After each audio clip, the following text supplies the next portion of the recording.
नमस्कार, मैं हूं अविनाश और आप देख रहे हैं एबीपी लाइव। बिहार चुनाव के नतीजों ने ये तय कर दिया है कि बिहार में बहार है, नीतीश कुमार है, या फिर इसको यूं भी कहें कि 25 से 30 फिर से नीतीश। लेकिन ये सिर्फ और सिर्फ अभी रुझानों में है, नतीजों में है। क्या भारतीय जनता पार्टी भी इससे सहमत होगी कि 25 से 30 फिर से नीतीश, या इसमें अब भी कुछ सस्पेंस बचा हुआ है? इसको समझने की कोशिश करते हैं अपने वरिष्ठ सहयोगी मनोज मुकुल से। मनोज जी बताइए। जनता दल यूनाइटेड 2020 में बिहार की तीसरी पार्टी 43 सीटों पर सिमटती हुई और 2025 में ऐसा बाउंस बैक करती है, 2 गुने से ज्यादा वो सीटें हासिल करती है।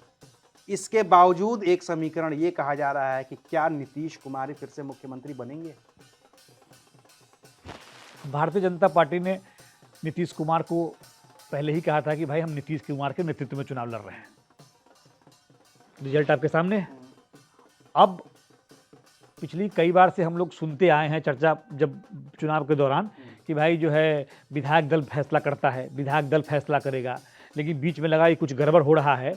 जब क्वेश्चन होने शुरू हुए तो फिर आप देखिएगा कि बीजेपी के लीडरों ने बोलना शुरू किया कि नीतीश थे, हैं और रहेंगे, नीतीश ही चेहरा है, नीतीश ही मुख्यमंत्री है, नीतीश सब कुछ। आप 3-4 बयान देख लीजिए आप, है ना, फर्स्ट फेज से सेकेंड फेज के बीच का उठा के।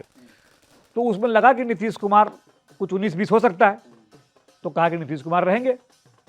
लेकिन नीतीश कुमार को इग्नोर नहीं कर सकते।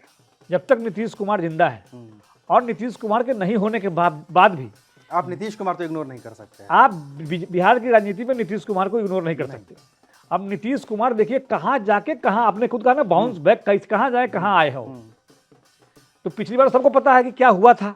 चिराग मॉडल नाम आता है कि भाई भारतीय जनता पार्टी की वजह से ऐसा हुआ, जो भी हुआ है ना, वो पुरानी बात होगी, उसको भूल जाइए। लेकिन अब नई बात आई है कि अब नीतीश कुमार मुख्यमंत्री बनेंगे नहीं बनेंगे।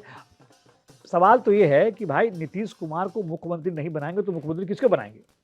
क्योंकि अभी जनता दल यूनाइटेड ने एक ट्वीट किया था जो मैं देख पा रहा था, नीतीश थे और हैं और रहेंगे, और उस ट्वीट को डिलीट कर दिया जनता दल यूनाइटेड ने। अब उसको इस तरीके से देख सकते हैं कि भाई हो सकता है कि उसको आप दूसरा जो, चूंकि 5 पार्टियां हैं, तो हो सकता है कि सामने वाले को ये लगे कि प्रेशर की पॉलिटिक्स शुरू हो गई है। ठीक है, क्योंकि सब कुछ सामान्य तरीके से हुआ है। हालांकि जेडीयू तो चाहती है कि नीतीश कुमार के नेतृत्व में सरकार बने, और अब तक जो है, जो भी जानकारी है, जो भी चर्चा है, उसमें है कि भाई जो जीत है उसके पीछे नीतीश कुमार का मॉडल है। और नीतीश कुमार इस जीत में 3-4-5 कारण रहे, उन कारणों के केंद्र में नीतीश कुमार ही है। एक बार एक दर्शकों को वो भी कारण बता दीजिए, फिर मैं नीतीश कुमार की उस बात पे आता हूँ, आंकड़ों पे आता हूँ। देखिए, नीतीश कुमार सबसे बड़ा कारण रहा इस चुनाव में कि जो लोग हैं, जो वोटर हैं, उनको लगा कि नीतीश कुमार नहीं तो कौन, क्योंकि उनके पास बीजेपी की तरफ से भी कोई चेहरा नहीं था और महागठबंधन की तरफ से तेजस्वी यादव चेहरा थे। तो जो एनडीए का वोटर है, जो नीतीश कुमार का वोटर है, वो उनको रिजेक्ट कर चुका है ऑलरेडी। ठीक है, और आपके पास कोई चेहरा नहीं था। ठीक है, तो अब लगा कि भाई नीतीश कुमार नहीं तो कौन। और नीतीश कुमार, हम लोग बार बार कहते हैं कि बिहार में 36% जो है ना अति पिछड़ी जाति के वोट बैंक है, जो कि जिसका एक बड़ा हिस्सा है जो वोकल नहीं है, जो बोलता नहीं है। बाकी एनडीए का वोटर जो है कोर वोटर, और जो महागठबंधन का कोर वोटर है वो वोकल वोट है, वो बोलता है। अब बोलता है तो मालूम चल जाता है कि किसका वोटर है, किसके लिए फील्डिंग कर रहा है। जो नहीं बोलता है, जो चुप्पा है, जो जिसके पास आप जाते भी नहीं हो कवर करने के लिए, या फिर जाते हो तो वो बताता नहीं है कि वो क्या करने वाला है, उसी का नतीजा है कि ये रिजल्ट है। क्योंकि आप आकलन नहीं लगा पाए क्या होने वाला है। जी, आकलन नहीं लगा पाए, तो आप उस वोट बैंक को इग्नोर नहीं कर सकते। और मैं फिर कह रहा हूं कि देखिए, नीतीश कुमार की उस वोट बैंक पर मजबूत पकड़ है, और नीतीश कुमार को अगर आप माइनस करेंगे, बीच में बीजेपी जब नीतीश कुमार इस तरफ से उस तरफ गए थे, तो भारतीय जनता पार्टी ने कोशिश की थी कि हम नीतीश कुमार के वोट बैंक को तोड़ेंगे। उसी कोशिश में उन्होंने सम्राट चौधरी को प्रोजेक्ट किया। उसी कोशिश में उन्होंने भीम सिंह नाम के एक नेता को राज्यसभा भेजा। उसी कोशिश में उन्होंने शंभू सोरेन पटेल नाम के एक नेता को राज्यसभा भेजा, ताकि हम अति पिछड़ी जाति के वोट बैंक को अपने पाले में कर सके। और भी कई प्रयोग किए, और भी कुछ लोगों को आगे बढ़ाया, लेकिन अति पिछड़ी जाति का जो वोटर है वो नीतीश कुमार के नाम पर इंटैक्ट रहा। अब अगर नीतीश कुमार को आप चुनाव से पहले माइनस करते, ठीक है, तो वो वोटर जो है छिटक जाता। और छिटक के जाता कहां? छिटक के जाता महागठबंधन के पास। और वो मौजूदा स्थिति आज भी है। आज भी इसलिए है कि देखिए बीजेपी के पास जो जीत का मॉडल है उसमें बीजेपी का वोट बैंक देख लीजिए वो सीमित है। बीजेपी का अपना वोट बैंक सीमित है। बिल्कुल। अगर महागठबंधन के पास एमवाई का समीकरण है और बाकी चीजें जोड़ ले, ठीक है, तो वो भारी पड़ता है उस हिसाब से, ठीक है। और बीजेपी के पास जो है अपना जो कोर वोट है, आप चिराग का वोट छोड़ दीजिए, आप जीतन राम मांझी का वोट छोड़ दीजिए, नीतीश का वोट छोड़ दीजिए, कोर वोटर जो भाजपा का कोर वोटर है, जो पूरे देश का कोर वोटर है, हाँ, जिसके बेस पर आप जो है बिहार की राजनीति करते हो, वो वोटर, वो उस वोट के दम पर आप सरकार नहीं बना सकते, आप बिहार में अब चुनाव नहीं जीत सकते। तो आपको चाहिए बिहार जैसे स्टेट में, हिंदी स्टेट में आपको छोटे छोटे पॉकेट के एलआई, जिसके दम पर जो है ना आप नंबर अपना बढ़ा सके। और उसी में जो बड़ा नंबर है, बड़ा चंक है, वो है नीतीश कुमार का। आप याद कीजिए लोकसभा इसी साल शुरुआत में राबड़ी देवी, लालू यादव ने भी एक इंटरव्यू में कहा था कि छोड़ के आ जाए इधर नीतीश कुमार के बारे में। क्यों? इसीलिए ना क्योंकि उनके पास वो वोट, उनको नीतीश नहीं चाहिए, उनका वो वोट चाहिए, वो वोट चाहिए, क्योंकि उस वोट का मालिक वही आदमी है ना। क्योंकि वो जो नीतीश कुमार जिसके लिए काम किए हुए हैं ना, वो नीतीश कुमार को ही अपना नेता मानता है और नीतीश कुमार के साथ इंटैक्ट है और वो चुनाव में दिख चुका है, नीतीश कुमार इसको दिखा चुके हैं। तो अब अगर दो चीजें बात सामने आ रही है कि नीतीश कुमार को मुख्यमंत्री नहीं बनाएंगे, नीतीश कुमार की पार्टी टूट सकती है, तोड़ लेंगे, दुनिया भर की बातें। लेकिन मुझे लगता है कि ऐसा बीजेपी कभी नहीं करेगी, क्योंकि बीजेपी को पता है कि वो जो वोट बैंक है ना, वो नीतीश कुमार के लिए है। हाँ, वो नीतीश कुमार के नाम पर ही है। तो नीतीश कुमार अगर नीतीश कुमार मान लो कल को नहीं रहते हैं, ठीक है, कल को नहीं रहते नीतीश कुमार, तो फिर पार्टी तो रहेगी। अगर बीजेपी को सर्वाइव करना है, स्टैंड करना है, तो उनको वो पार्टी बचा कर रखनी पड़ेगी। तीर छाप उसको दिखना चाहिए। हाँ, तीर बचा। अब आप या तो फिर नीतीश कुमार के बेटे को लाए या फिर कोई और नेता को प्रोजेक्ट करे, तो उसको चाहिए, क्योंकि वो रहेगा तभी जो है वो बैलेंसिंग फैक्टर है बिहार का। जो तीर छाप है, जो नीतीश कुमार है, वो बिहार का बैलेंसिंग फैक्टर है।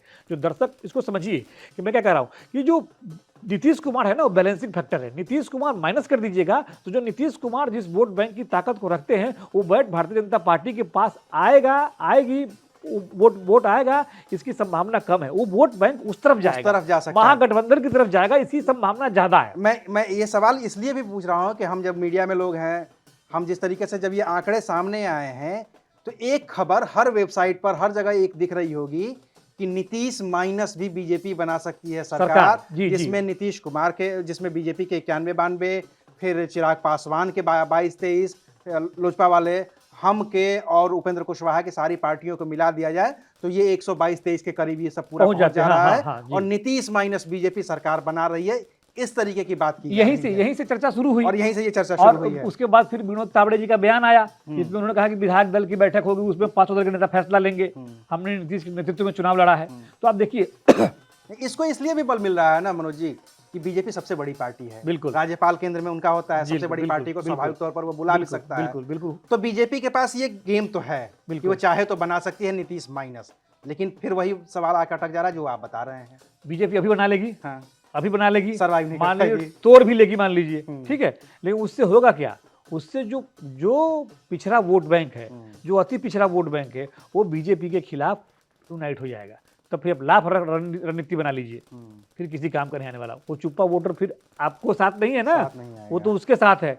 और जब उस तरफ जाएगा तो आप जो है ना 2015 का सीन याद कीजिए ना। बिल्कुल भाई 2015 में चिराग पासवान भी साथ थे, जीतन राम मांझी भी साथ थे, बीजेपी भी साथ थी, उपेंद्र कुशवाहा था ना। आप 55% गए थे, कुछ नहीं कर पाए ना उसमें, सारा कॉम्बिनेशन का फेल हो गया। क्यों फेल हो गया? क्योंकि नीतीश कुमार का वोट बैंक शिफ्ट हो गया उस तरफ। तो उसको आप नीतीश कुमार के वोट को आप उल्टा जोड़ लीजिए ना। आपको लगता है कि 91 बीजेपी, 19 एलजेपी जोड़ के और 110 कर लेंगे और बाकी 8-9 इधर से उधर तोड़ के बना लेंगे। बनाने को बना सकते हैं, बनने को सरकार बन जाएगी, कोई डाउट नहीं है कि बनने को नहीं बनेगी। लेकिन फिर जो है आप नीतीश कुमार को खो देंगे, और जब नीतीश कुमार को आप खो देंगे तो 30% वोट बैंक खो देंगे, तो खो देंगे। और फिर आज की बात नहीं है ना। हाँ भाई, फिर चुनाव, लोकसभा भी लड़ना है, फिर चुनाव होगा ना। ऐसा तो है नहीं कि चुनाव खत्म हो गया, फिर आगे भी चुनाव लड़ना है। तो बीजेपी ये काम नहीं करेगी, है ना। बीजेपी म्यूचुअल अंडरस्टैंडिंग से नीतीश कुमार को सीएम बनाएगी। हो सकता है कि साल भर 6 महीना के बाद उनको सेफ एग्जिट दे, ठीक है, और फिर अपना मुख्यमंत्री बनाए। क्योंकि देखिए बीजेपी की इच्छा तो है ही, बीजेपी का कैडर शुरू से चाहता है, पिछले 10, 15, 20 साल से चाहता है कि उसका अपना मुख्यमंत्री हो बिहार में। और 2 बार से बीजेपी जेडीयू से बड़ी पार्टी बन रही है, बिल्कुल। इस बार भी बनी है, पिछली बार भी बनी थी। तो ऐसी स्थिति में बीजेपी के कार्यकर्ता और नेता सबकी इच्छा है कि उसका मुख्यमंत्री हो।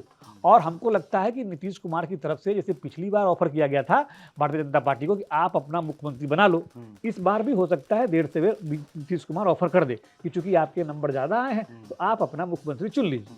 और हमको लगता है कि भारतीय जनता पार्टी की तरफ से कहा जाएगा कि आप ही ऑफर कर दीजिए हाँ, आप ही बढ़िए, और फिर बीच का रास्ता निकलेगा। और फिर बीच का रास्ता निकलेगा तो नीतीश कुमार साल भर, 1.5 साल, 6 महीने के लिए मुख्यमंत्री बनेंगे। और फिर उसके बाद उनका सेफ एग्जिट होगा, फिर बीजेपी अपना सीएम बनाएगी। और फिर चूंकि मैंने पहले भी कहा कि जेडीयू का तीर निशान जो आपने कहा ना कि उसको बैलेट पेपर पर, ईवीएम पर दिखना चाहिए, तो उस तीर निशान को दिखाए रखने के लिए फिर जेडीयू को रखना पड़ेगा। जो लोग कह रहे हैं कि नीतीश कुमार के कमजोर होते हैं जेडीयू टूट जाएगी, वो टूटेगी नहीं। और उस स्थिति में फिर नीतीश कुमार, बीजेपी के भी कुछ लीडर चाहते हैं और जेडीयू के भी कुछ लीडर चाहते हैं, जब नीतीश कुमार रिटायर होंगे तब उसके लिए उस तीर को जिंदा रखने के लिए निशांत को प्रोजेक्ट किया जाएगा, फिर निशांत को लाया जाएगा ताकि वो जिंदा रहे। क्योंकि वो देखिए, वो वोट बैंक जो है ना वो नीतीश के नाम पर एकजुट है और वो निशांत के नाम पर कमोबेश एकजुट रहेगा, हो सकता है, ठीक है। नहीं तो फिर उसके टूटने का खतरा रहेगा। अब जब बीजेपी को समझ में आ जाएगा, उसके रणनीतिकारों को समझ में आ जाएगा कि नहीं अब जरूरत नहीं है इनकी, तब फिर आज से 5 साल 10 साल बाद कुछ होगा। वो तो बहुत बात की राजनीति है, लॉन्ग टर्म प्रैक्टिस में अभी के हिसाब से उनको इस पर काम करना पड़ेगा और बड़ा सेफ है। अब देखिए केंद्र में भी तो सरकार है ना, बिल्कुल है, और केंद्र में भी आपके 12 सांसद है, और केंद्र में भी बीजेपी नहीं चाहेगी कि अनस्टेबिलिटी हो वहां पर, है ना। क्योंकि वहां पे देखिए तेलुगु देशम पार्टी भी पलटी मारने में माहिर आदमी है ना। और चिराग पासवान की पार्टी के पिताजी को मौसम वैज्ञानिक ही कहा था और जीतन राम मांझी भी जो है ना नीतीश कुमार ने मुख्यमंत्री बनाया और पलट गए थे। तो देखिए अस्थायी तो कोई नहीं है, सब जो है ना मतलब का यार है। तो जब अस्थाई कोई नहीं है और राजनीति में न कोई अस्थाई दोस्त होता है, न कोई दुश्मन होता है ना, समय काल परिस्थिति के हिसाब से चीजें बदलती रहती है, आस्थाएं बदलती रहती है, तो उसमें तो हो सकता है। तो बीजेपी नहीं चाहेगी कि अभी जो है ना बिहार की सरकार के दम पर केंद्र की सरकार हिला दे, समझ रहे हैं। तो न तोड़ने वाली थ्योरी में दम है इस वक्त और ना ही नीतीश कुमार को न सीएम बनाने वाली थ्योरी में दम है। लेकिन हाँ, हो सकता है कि इस पर थोड़ा बयानबाजी हो, थोड़ा चीजें खींचे, है ना। अब मनमुटाव बढ़ेगा। अब देखिए टैली भी तो दिखनी चाहिए ना कि क्या बीजेपी माइनस नीतीश सरकार बना सकती है बिना जोड़ तोड़ के। अगर नहीं बनेगी और ये चीजें लंबा खींचेगा तो फिर नीतीश कुमार 2 बार पलट चुके हैं ना, 2 बार क्या 3 बार पलट चुके हैं। और तो वही बात है कि पलटने के लिए नीतीश कुमार, पलटते तो सब है ना, फिर तो नीतीश कुमार पलटे तो तेजस्वी भी पलटेंगे तभी तो साथ होगा, और बीजेपी भी पलटेगी तभी तो ये साथ होगा। हाँ बिल्कुल, सिर्फ नीतीश कुमार पे तमगा ये क्यों लगा देता है कि भाई वो पलट गए। हाँ नहीं कर सकते। हाँ लेकिन वही है कि नीतीश कुमार एक बड़ा फैक्टर है और नीतीश कुमार को इस चुनाव में महिलाओं का तो वोट मिला ही है। नीतीश कुमार को इस चुनाव में उन लोगों का वोट भी मिला है जो जंगल राज के नारे को सुनकर बड़े हुए हैं, जिनके लिए जंगल राज एक बड़ा मुद्दा रहा है। अब भारतीय जनता पार्टी ने, गृह मंत्री अमित शाह ने, बीजेपी अध्यक्ष जेपी नड्डा ने, सीएम योगी आदित्यनाथ ने जंगल राज के मुद्दे को उभारा। प्रधानमंत्री मोदी ने वो मुजफ्फरपुर वाले ने भी हाँ किया, कांड का हवाला दे दिया, हाँ किया। तो उसका इम्पैक्ट हुआ। भाई किसी चीज को आप इतना कूरे दिएगा ना कि भाई लोगों को भाई जख्म तो हरा हो ही जाएगा। और वो सच तो है ही, वो तो बिहार में सच है, तो बिहार का काला अध्याय है, उसको आप भुला नहीं सकते ना। वो चस्पा है, वो जो है ना महागठबंधन और तेजस्वी यादव, लालू यादव के नाम पे तो चस्पा हुआ है, तो उसको आप इग्नोर नहीं कर सकते, उसको हटाने। तो उसको जितना कूड़ेदा, अब चूंकि बीजेपी के पास ब्रह्मास्त्र है ना, अब किस चुनाव में, अब वो तो पिछले 3 4 5 चुनावों से वो तो बाकी समय दबा रहता है और चुनाव के समय अचानक से निकलता है फिर जो है सब पर भारी पड़ जाता है। तो साहबुद्दीन के बहाने हमला किया तो वो एक हथियार हो गया भाई। और उसमें देखिए अब नीतीश कुमार ने काम तो किया ही है ना भाई। नीतीश कुमार महिलाओं की पसंद क्यों है? नीतीश कुमार ने शुरू किया था, आप याद कीजिए, साइकिल से। वो मतलब मैं हमेशा कहता हूं कि बिहार की अगर एक तस्वीर मुझे सिर्फ लगानी होगी कहीं अपने घर में ड्राइंग रूम में, तो वो लड़कियों की वो तस्वीर लगाऊंगा जो साइकिल चलाती हुई हैं। साइकिल चलाती हुई लड़कियां, जो उस दौर में जब लड़कियां स्कूल घर से निकलती नहीं थी, उस दौर में लड़कियों को साइकिल दे के स्कूल भेजा, उस दौर में पोशाक दिया। उसके बाद शराबबंदी जैसा कड़ा फैसला बिहार के रेवेन्यू के हित में नहीं था, बावजूद इसके लिए सड़कों पे लोटे हुए लोग नहीं दिखे। हाँ, और उसके बाद किसी ने कहा था कि भाई मर्डर का कानून है तो उसका वो मर्डर खत्म थोड़े हो गया है। सही बात है भाई, आईपीसी तो पूरी बनी हुई है ना, बनी हुई है ना, न्याय संहिता तो बनी हुई है। तो कहानी तो वो है कि भाई नीतीश कुमार ने शराबबंदी की, नीतीश कुमार ने जीविका के जरिए जो है ना महिलाओं को रोजगार दिया और उन जीविकाओं को इस चुनाव में पैसे दिए। फाइनेंशियली मदद मदद किया। की अब है। देखिए, अब चूंकि पूरे देश में जो हम लोग चर्चा भी कर रहे थे कि फ्री बीज का सिस्टम चल रहा है, उसके नाम पर वोट मिल रहे हैं। अब तेजस्वी यादव ने भी तो वादा कमिटमेंट किया था ना Commitment कि किया ही हम ना यार, खाते क्या? में देंगे पैसे। 30,000 उन्होंने कह दिया था कि जनवरी में 30,000 दे देंगे। 30,000 तो बाद में कहा, पहले भी तो कहा था माई बहन योजना जो स्कीम लॉन्च की थी, अब याद कीजिए कि 2500 बिल्कुल, रुपये हर हाँ। महीने देंगे, लॉन्च की थी हाँ, ना। हाँ। तो फ्री स्कीम तो हर कोई कर रहा है, तो उसमें लोगों ने भरोसा किया कि भाई हम निश्चित को छोड़ के अनिश्चित की तरफ नहीं जाएंगे। भाई जो 400 दे रहा है वो 1100 दे दिया, हाँ। वो 10,000 दे दिया, तो 30,000 भी हो सकता है यही देगा। यही देगा, हाँ, मतलब तो उस हिसाब से उनको भरोसा किया। और देखिए, चूंकि नीतीश कुमार ने कई बार कहा, बिहार के लोगों को इस बात का भरोसा हो गया कि नीतीश कुमार अपनी तरफ से इस बार नहीं पलटेंगे। आप याद कीजिए, प्रधानमंत्री के कार्यक्रम में वो बार बार यही बात बोलते थे कि भाई हम जो अब है इन्हें उन्हें नहीं हम इन्होंने नहीं करेंगे। याद कीजिए, है ना। तो इससे क्या होता है कि बार बार जब आप एक बात बोलते हैं तो उसको लोगों को लगता है कि भाई इस आदमी को गिल्ट फील है और ये बार बार सफाई दे रहा है, ठीक है। और उसके हिसाब से, और नीतीश कुमार पर जितने अटैक हुए कि भाई ये बीमार हो गया है और व्यक्तिगत फैसले नहीं हमला ले हुआ रहा है। है, और निजी हमले हुए, निजी दुनिया भर हमले के हुए, हमले हुए निश्चित ना। तौर पे, और नीतीश कुमार ने 31 तारीख और 1 तारीख को जो किया, जो पटना से हाँ भाई, और बड़े बड़े नेता तेजस्वी और दूसरे सब लोग नेता बैठे रह गए कि हेलीकॉप्टर नहीं उड़ पा रहा है हमारा। नहीं उड़ पा रहा है उसमें, हाँ। तो उसको कैसे कीजिएगा। तो उसका जो है ना फायदा मिला उनको, इसको अब देखना पड़ेगा। तो नीतीश कुमार को इसका फायदा मिला और एनडीए को इसका फायदा मिला इस चुनाव में। तो कुल मिला के बात यह है कि चाहे भारतीय जनता पार्टी चाहे न चाहे, उसके कार्यकर्ता चाहे न चाहे, 25 से 30 तो फिर से नीतीशी हैं। और इस पूरे चुनाव का यही सार है कि बिहार में बहार है, नीतीश कुमार हैं, क्योंकि वोट बैंक तो उन्हीं का जनाधार है। अभी के लिए शुक्रिया। आप देख रहे थे एबीपी लाइव।